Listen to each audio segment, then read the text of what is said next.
there would have been windmills in every single village or town around the country. There's about 300 now, and about 100 are working. So we have to ask ourselves, is it psychology that says you come to a place like this, it's mainly made of wood, it's very creaky, very old, and you just naturally start imagining things? Or is it the fact that there aren't many and ghosts are actually attracted to them?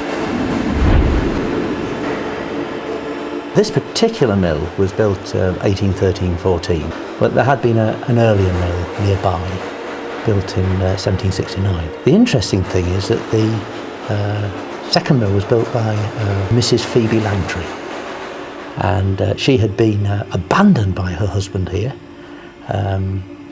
when her son was sort of 1 year old, and she had managed this, and she must have been a tremendous businesswoman.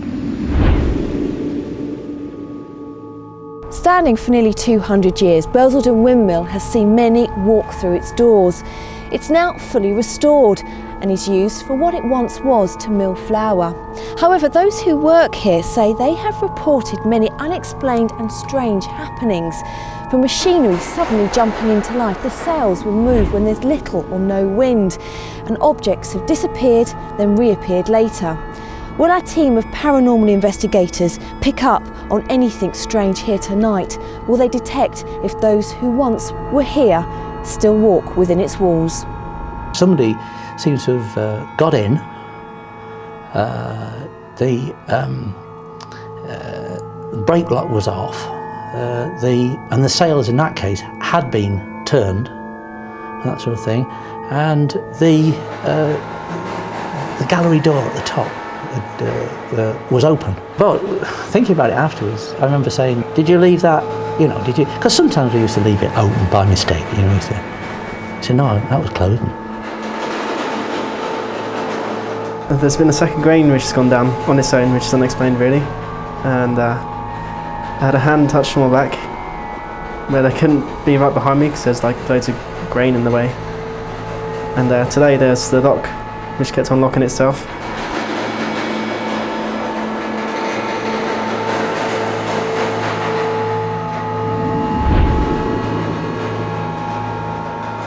Bursledon Windmill has never before been investigated for paranormal activity.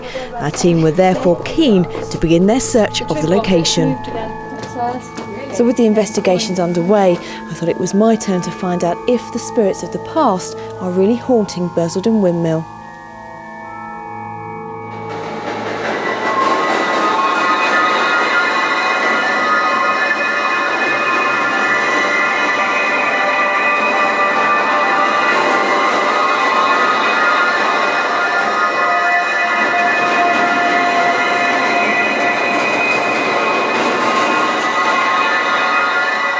But did the ghosts of past millers reveal themselves to our team, or did the dearly departed remain hidden in the spirit world? Well, we found a number of different things that could be considered paranormal activity. We've heard some creaks, and we've also had Nori, who is psychic, pick up on some names. She was picking up the spirits, so she had 3 spirits, I think it was. It was one of a girl called Phoebe, and there was one of a man called George who fell through and onto the floor on this level and broken his back. She had the pain in her back that she thought was attributed to this spirit George.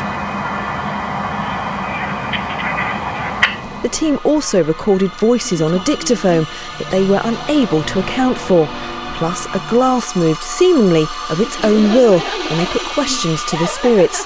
Was this the hand of Phoebe making sure her place in Bursledon's history is never forgotten?